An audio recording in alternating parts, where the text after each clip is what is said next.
In 1986, a child was born. He was a boy. His parents are of African origin. His life took a dramatic turn for the worse when he started falling sick almost every 2 weeks. He suffered pain from sickle cell anemia, and to make matters worse, his poor parents were illiterates who couldn't afford to take him to a good hospital to know exactly what was wrong with him. Born into extreme poverty, in a remote village that seemed to be outside the planet Earth, with terrible rheumatism, this boy had no hope of ever raising his head in life. However, when he was around 17, he started reading books, and some of these books contained stories and biographies of individuals who had gone through terrible situations and despite that achieved greatness in life. The boy had a glimmer of hope. He believed that if certain people had been through similar situations like his and overcome all obstacles, he too could do it. That boy is me. I started life pretty rough, and I never knew I could survive my childhood. But by the grace of God, I did survive. And not just survive, I thrived, fought and won the battle against poverty, sickness, and mediocrity. One of the instruments God used in helping me overcome obstacles was through reading biographies. Biographies are the best books you can read because it's the stories of people. It contains their pains, problems, obstacles, and how they overcame them. I bought 5 books in the last 1 month, and 4 of them are biographies. This tells you something. In today's video, I'm going to be sharing with you 9 biographies every entrepreneur should read. If you're new here, consider subscribing so you won't miss other interesting videos like this.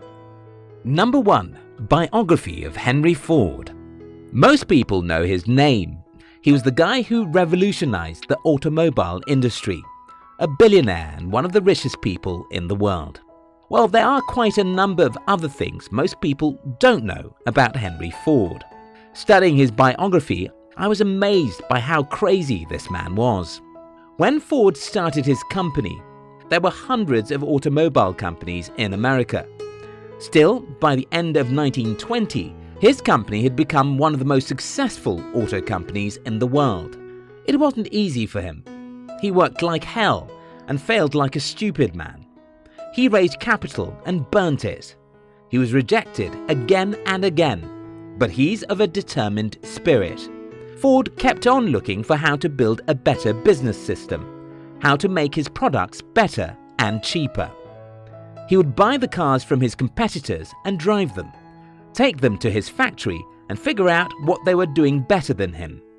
He would look for raw materials where no one was looking. Ford is a great motivation for anyone who wants to build something worthwhile. Number 2. Biography of Thomas Edison. Some people do not like Thomas Edison because they think he was dubious, a cheat, and evil.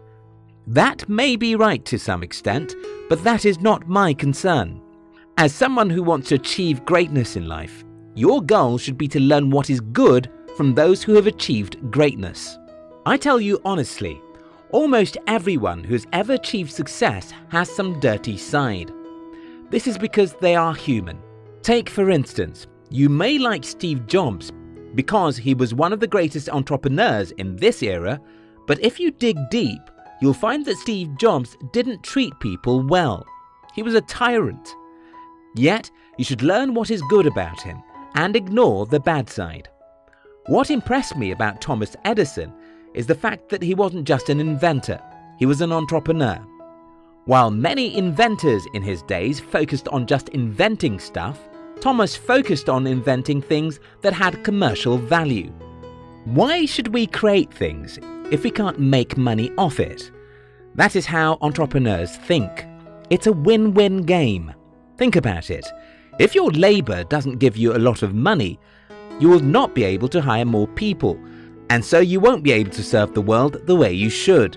When it comes to business, serving the world must bring us money, or we won't be able to scale or last in the market.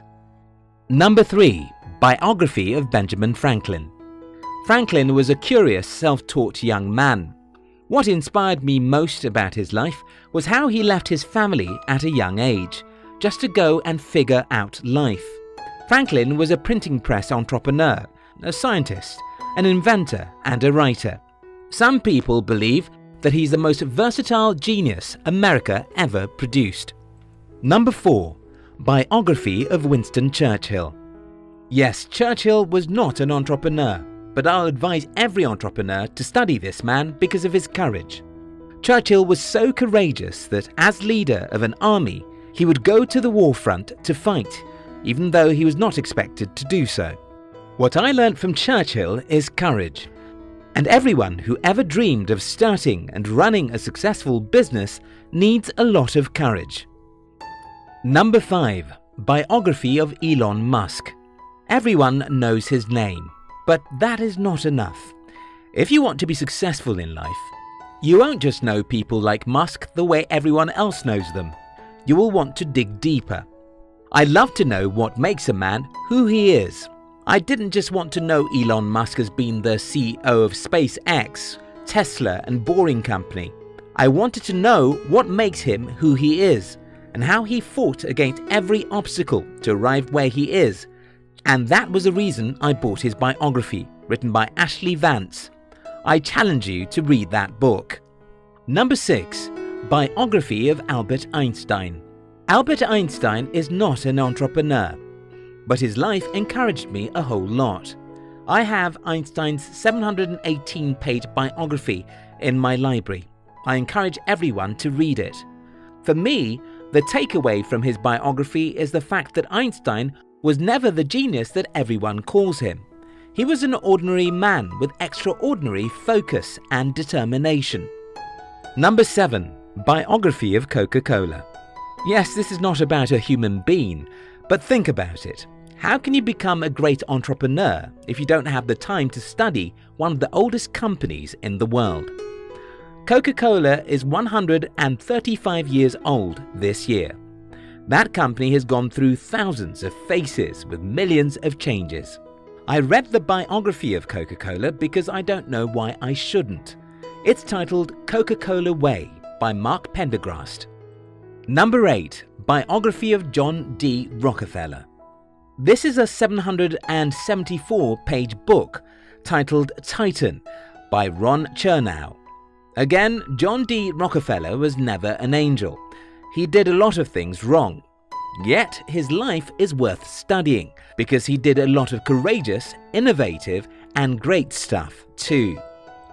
Number 9. Biography of Steve Jobs. Well, if you want to be an entrepreneur at all, you would love to know some deep things about one of the craziest entrepreneurs that ever lived. He was a perfectionist, arrogant, rude, but at the same time, he believed in his capacity to change the world. And he did. In conclusion, I believe that you cannot become a successful entrepreneur if you're too lazy to study the lives of those who have built and created a visible legacy in the past. In my personal life, the more I studied the people who have achieved what I want to achieve, the more I think, act, and get the results they got. I hope this video helps you, and if you like it, kindly share with your friends, and don't forget to subscribe if you've not done so.